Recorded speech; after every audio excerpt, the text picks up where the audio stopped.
بسم الله الرحمن الرحیم. السلام علیکم. زموږ د نوې ټاپک دی رول اف مایکروبس ان فارماسیوټیکل انډستریز. ګوره موږ دا ټاپک اوس هم کنټینیو دی، مطلب رول اف مایکروبس ان هیومن ویلفیر. لکه کوم مایکروبس چې دي یا کوم مایکرو ارګانیزم دي د دوی د انسان په ژوند کې څه کردار دی، موږ په دغه باندې خبره روانه کړله. نو د دې په باره کې موږ دوه لیکچرې کړي دي، 13 دینه مخکې لیکچرې شوي دي. یو دا چې دې مایکروبس په مدد سره مطلب موږ ډیفرنٹ خوراکونه ځانه تیارولی شو. په هغه کې مشهور مثال مطلب د یوګارټ دی، د مستو. لکه زموږ سره یو خوراکي یو قسم خوراک وي، او د دې مایکرو ارګانیزم په مدد سره به دا خوراک موږ بل قسم خوراک ته اړولی شو. او د دغې نه علاوه بیا مطلب شراب.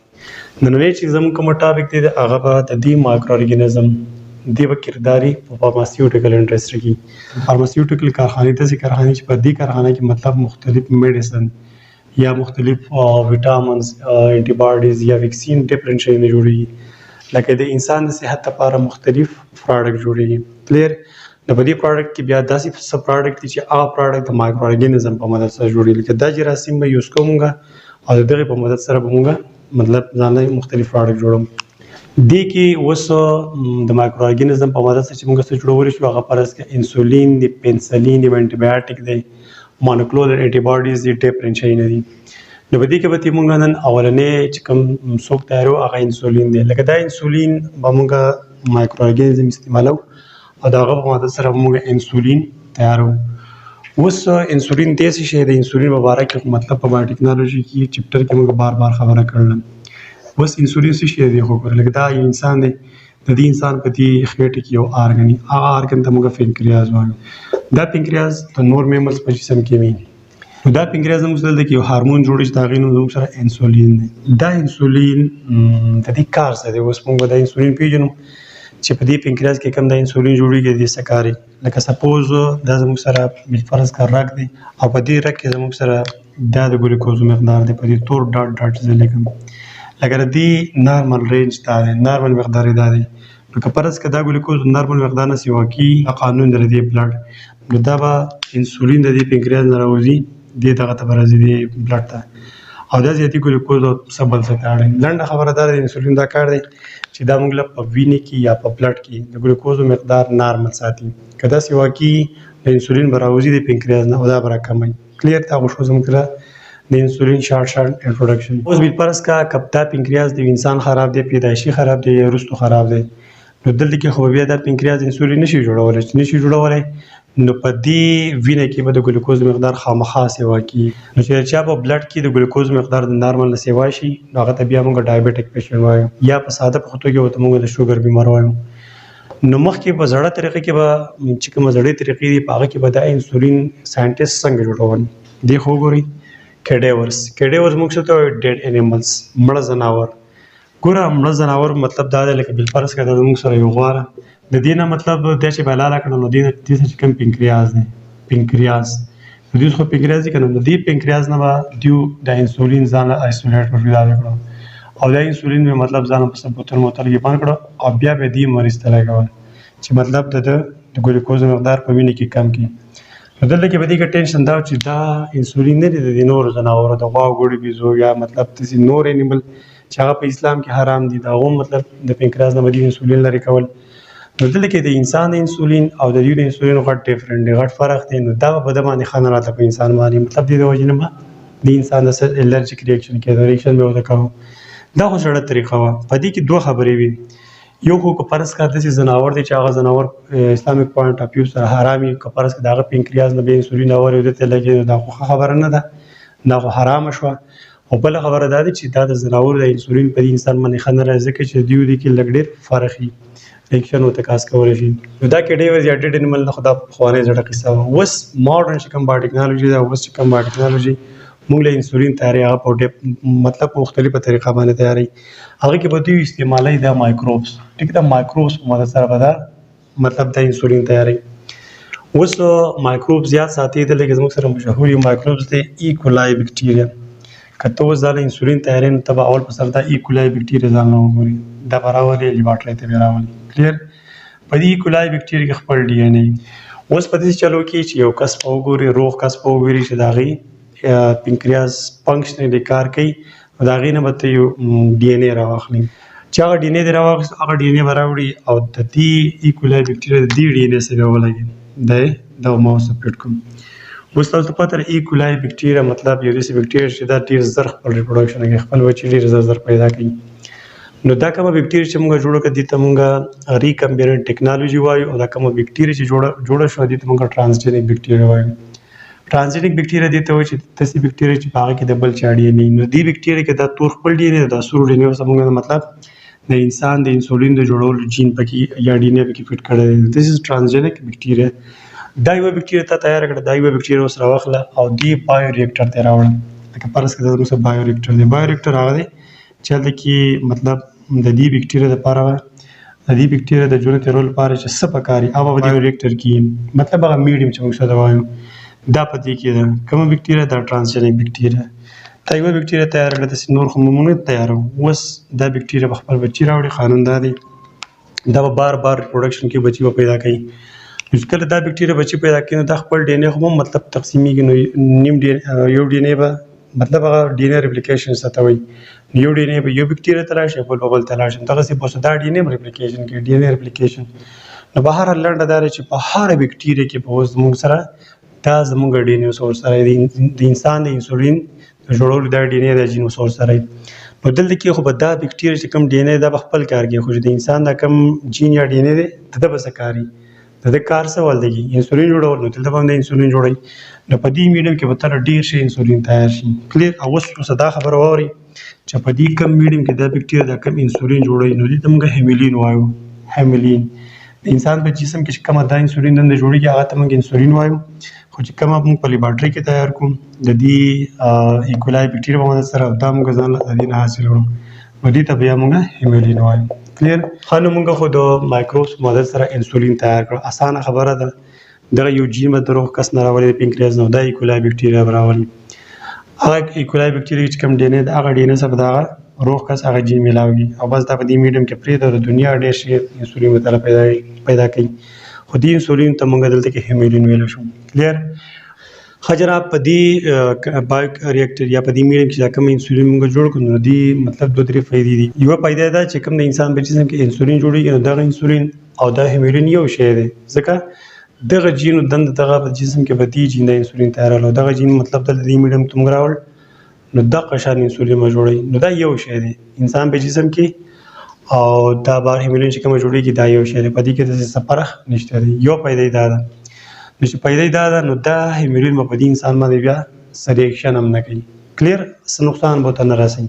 او بله فایده یې دا ده لکه فرض کړه دلته کې موږ د دې کاو نه علاوه نور داسې ځناور شته چې هغه زموږ دپاره حرام دي لکه فرض کړه سپي شو یا داسې خره یا داسې نور میملز چې د هغو چې کوم مړه شو د هغې نه به چې کوم پنکریاس نه انسولین اخیسته نو هغه زموږ دپاره حرام هم کیدی شي. یوه خبره دغه وه او بل مطلب دغه انسولین به لږ ډفرنټ ریاکشن به کوو نو دغه د حلال او د حرام نه خبره تې موته. دې نه علاوه بیا چې کوم دا انسولین جوړېږي دا په ډېر زیات مقدار کې د جوړولی شي چې څومره جوړې بس دغه بکټریا دې پرېږدي او بس بایو ریاکټر کې ورته سامان بکټریا ته پرووایډ کوه چې بکټریا پسې کې خوشحاله وي او پسې کې د خپل زیات ریپروډکشن کولی شي هغه ته پرووایډ کوو نو انسولین به روانې جوړېږي به. ښه جناب د انسولین نه بعد اوس موږ انټي بایوټکس باندې خبره کوو. بعضې داسې انټي بایوټکس دي بلکې ډېر زیات انټي بایوټکس دي چې هغه مطلب موږ له مایکرو ارګینزم هغه جوړوي. نو زموږ په کتاب کې دلته کې مشهور یو انټي بایوټک دی چې پنسلین ورته وایي. دا هم پنسلین زموږ اولنی انټي بایوټک دی چې دا مطلب دا ډسکور شوی. نو اوس انټي بایوټک داسې شی انټي بایوټک زموږ سره داسې یو کیمیکل سبسټانس چې هغه د بکټریا خلاف کار کوي بکټریا به وژني. بکټریا کې مطلب یا سیلوال خرابوي یا د نه لاړ شي څه انزایم وغیره ډفرنټ شیونه خرابوي نو دغې ته موږ انټي بایوټک وایو. نو دلته کې اوس موږ خبره د دې پنسلین کوو چې دا پنسلین یو انټي بایوټک دی مطلب دا موږ له مایکرو ارګینزم جوړوي. هغه مایکرو ارګینزم څوک دی هغه زموږ یو پنجایي ده او دا پنجایي نوم زموږ سره دی پینسیلین پنجایي. دا پینسیلین پنجایي به مطلب دا پنسلین انټي بایوټک جوړوي. اوس دوی دا جوړوي څنګه دې خو وګورئ لکه سپوز زموږ سره دا یو انوایرمنټ دی په دې انوایرمنټ کې دا زموږ سره پنجایي ده او دا اوس بکټریا ده. که فرض کړه په دې انوایرمنټ کې دا پنجایي دا بکټریا نه وی د دې پنجایي خو خپل نارمل خپل ژوند تېراو دې ته څه مسله نه وه. خو که فرض کړه اوس په دې انوایرمنټ کې دې پنجایي ته دا بکټریا راغله نو دلته کې دې ته ټینشن جوړ شو بس د خبرې کمپټیشن د مقابله ده. نو په دغه ټیم کې به بیا دا پنجایي نه ده دا به یو قسم زهر جوړوي. هغه زهر ته موږ دا پنسلین ورته وایو. دوی به څنګه دا زهر جوړوي دی وګورئ لکه دیو دا چې کوم زهر جوړوي دا اصل کې سیکنډري میټابولایټ دی. سیکنډري میټابولایټ اوس څه ته وایي دی وګورئ لکه بالفرض که زموږ څه پنجه ده په دې پنجه کې نارمل سره ریاکشن کېږي لکه فرض که A + B دا میله شو C جوړ کړو دا C چې کوم جوړ شو د A + B په ریزلټ کې دا C نو دا زموږ سره پرایمري میټابولایټ دی. اوس پرایمري میټابولایټ خو د دې په ریزلټ کې جوړ شو نو چې کله دې ته سټریس راغی ټینشن ورته راغی چا د وجې نه د دې بکټریا د وجې نه دا به د پرایمري میټابولایټ چې کوم C دی دا به یوز کړي استعمال به کړي او د دې نه به جوړ کړي سیکنډري میټابولایټ د دې نه به څه جوړ کړي د دې نه به سیکنډري میټابولایټ جوړ کړي او دا سیکنډري میټابولایټ مطلب بطور زهر بطور مطلب یو قاتل به دا یوز کوي او مطلب دی بکټریا باندې باټی کوي دا به وژني. دوباره ورته وګورئ مونږ داسې انټي بایوټیک چې هغه مونږ د دې مایکروبس په مدد سره جوړولی شو. مایکروبس اوس مونږ سره دا پنجایي ده که نه دا پینسیلم پنجایي ده د دې پینسیلم پنجایي په مدد سره مونږ د پینسلین انټي بایوټیک جوړولی شو. څنګه به جوړو لکه فرض کړه دا نارمل گروث کوي اکټیو گروث کوي نو دا دې ته څه مسله نشته او که فرض کړه دلته بکټریا ورته په ماحول کې او د دې نه ټینشن تکلیف وته نو په دغه ټایم کې چې دا کومه عام کیمیکل ریاکشن کوي هغه چې کوم برابر میټابولایټ هغه به دا استعمال کړي بطور هتیار مطلب دا به کنورټ کړي سیکنډري میټابولایټ ته او دا سیکنډري میټابولایټ به د بکټریا وژني. کلیر نو په دې طریقه زموږ سره دا پینسلین انټي بایوټیک جوړ شي او دا پینسلین انټي بایوټیک چې کوم دی دا مطلب زموږ سره مختلف بکټریا دي د مختلف ډیر قسم بکټریا خلاف پینسلین کار کوي او دا بکټریا وژني او مطلب بیماری د انسان ښه کیږي. ښه جناب د انسولین او د پینسلین چې کوم انټي بایوټیک او یا کوم انسولین هارمون د هغې نه بعد دلته کې به موږ یو بل میډیسن جوړولی شو سایکلوسپورین.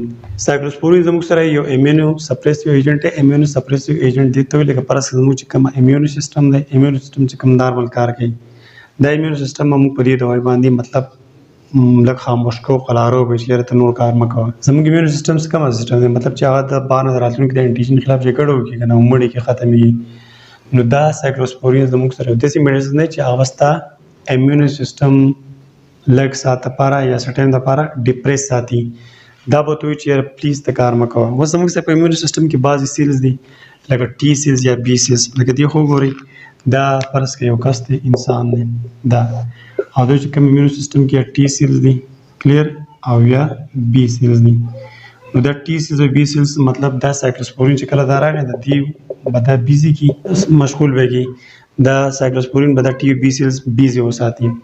دا په څه لپاره دې کې مطلب د انسان خپل لالچ دی لپاره د دې لپاره لکه فرض کړه اوس دا کس دی دې ته مونږ یو ارګن لګو فرض کړه دې کې یو ارګن دی هغه ارګن خراب دی یا ګرده یا زړه یا ډیفرنٹ ارګن د خراب دی هغه د ته مونږ بل نوی ارګن د بل چا نه لګو. کلیر لکه سپوز د موږ سره د ته مونږ نوی ګرده لګو نو ګوره یا ساتي زموږ ایمیونو سیسټم د بار نه راتلونکی شی نه مني چې نه مني نو چې فرض کړه دا ګرده اوس موږ دلته لګوو نو ټیک ټاک به د دې انسان د ایمیونو سیسټم به د دې نوي ګردې د لګولو خلاف اکشن اخلي مختلفه مسلې به دې مریض ته نو دغې لپاره بیا دا سایکلوسپورین موږ ورکوو چې مطلب د ایمیونو سیسټم لږ اوده شي غلی شي مطلب دا به مونږ بیا ولګو نو په طریقه به ضرور ایجسټ کېږي. ښه جنه مونږ د سایکلوسپورین په مطلب باندې پوه شو چې دا زموږ سره ایمیونو سپریسیو ایجنټ دی. ایمیونو سپریسیو ایجنټ دا دی چې په دې سایکلوسپورین به مونږ مطلب خپل ایمیونو سیسټم فریش ډیپریس وساتو. سره لپاره کله کله یو انسان ته یو ارګن خلک لګي بل ګرده یا زړه یا داسې ارګن ته لګي نو زموږ د جسم چې کوم ایمیونو سیسټم دی هغه د نوي ارګن په اسانه نه پرېږدي خامخا به د ایمیونو سیسټم د خلاف اکشن اخلي او سم مسالې به پیدا کوي په دې جسم کې. دغه لپاره موږ ورته دا سایکلوسپورین میډیسن ورکوو چې دا ټي سیل بي سیل مطلب لږ ډیپریس کړي خاموش وساتي قیدي کې لږ دا ارګن موږ ولګو په قلاره به اوس دا بیا ورور ایډجسټ کېږي. ښه دا خو شو د سایکلوسپورین په باره کې خبره اوس به دا ګورو چې دا سایکلوسپورین چې کوم ډرګ دی یا کومه دوايي ده دا موږ له کومه مایکروب جوړوي هغه زموږ یو پنجایي د هغې پنجایي نوم دی ټرایکوډرما فولیسپورم دا یو پنجایي ده دې پنجایي کې دا کیمیکل جوړېږي دا کیمیکل مطلب موږ په مطلب ارګن ټرانسپلانټ کې ورکولی شو یو مریض ته دې لپاره چې مطلب د هغوی ایمیون سیسټم لږ ډیپریس وساتي نو چې بیا سره ریاکشن وغیره نه کوي. د دې نه بعد بیا بل زموږ سره دی لوسټاټین دا زموږ سره یو بل کیمیکل دی دا مطلب یو پنجایي ده دا مونسکس پرپوریس دا یو بل پنجایي ده دا اوس لګي او دا لوسټاټین جوړوي. اوس دا لوسټاټین څه شی دی بلډ کولیسټرول لورینګ ایجنټ. بلډ کولیسټرول ایجنټ مطلب دا دی چې دا به داسې کیمیکل چې دا کیمیکل د دې انسان په جسم کې چې کوم دنده کولیسټرول جوړېږي هغه کولیسټرول خو مطلب د چا په مدد سره جوړېږي که نه مطلب ډیفرنټ انزایمي او هغه انزایم دا کولیسټرول جوړوي. اوس کولیسټرول څه شی دی؟ کولیسټرول مطلب زموږ په جسم کې دا چې کوم په وینې کې چې کوم غوړوالی په ډیټیل به هم خبره نه کوم، زه به تاسو ساده خبره کوم. غوړوالی دغه غوړوالی ډېر زیات نه یې ښه داسې نه وسکس کېږي ټینګېږي او دغه په رګونو کې په مختلفو رګونو کې دغه کولیسټرول ډیپازیټ کېږي جمع کېږي. لکه فرض کړه د زړه په رګونو کې ډیپازیټ شو نو هارټ اټیک چانس دی، که د دماغ په رګونو کې ډیپازیټ شو د کولیسټرول نو بیا د فالج مطلب خطره ده. نو دلته کې دا لیوسټرټین مطلب یو پنجایي ده، هغه پنجایي نوم دا دی مونوسکس پرپیورس، دی دا کیمیکل جوړوي. نو دا کیمیکل به مونږ د انسان ته ورکوو، دا دې لپاره ورکوو چې د په جسم کې دا کولیسټرول نه دي چې دا نه جوړېږي یا کم جوړېږي. نو چې د دې میکانیزم څه دی چې کله دا لیوسټرټین د دې کس جسم ته دننه راغله، لکه فرض کړه دا هغه انزایم دی چې دا انزایم به موږ له څه جوړوي؟ دا به موږ له کولیسټرول جوړوي. دا یو انزایم دی چې دا انزایم به کولیسټرول جوړوي. نو دا لیوسټرټین چې کوم کیمیکل دی دا به راشي دلته به ځان اټیچ کړي. کلیر دې هغه ځای مطلب قبضه کو اکوفای کو که نه، لکه دې انزایم ته به مخکې مطلب ډیفرنټ شی نه به راتله او څه به جوړېده؟ کولیسټرول به جوړېده. خو اوس په کولیسټرول نه جوړېږي ځکه چې د دې انزایم هغه اکټیو سایډ چا قبضه کړ، چا په اټیک وکړ؟ دې لیوسټرټین. نو اوس مطلب کولیسټرول په دې جسم کې نه جوړېږي. نو دا یو ښه پراډکټ دی او دا پراډکټ مطلب موږ له دغه یو پنجایي ده مونوسکس پرپیورس ورته وایي دا یې جوړوي. نو دا مختلف ډرګز یا مختلف دوايانې وي یا مختلف فارماسیوټیکل پراډکټ چې دا زموږ سره مطلب د مایکرو ارګانیزم یا د مایکروبس په مدد سره جوړولی شو. نو زه امید کوم تاسو به دې ټاپک په ویشي بل ټاپک کې به ملاقات کوم. تھینک یو. الله حافظ.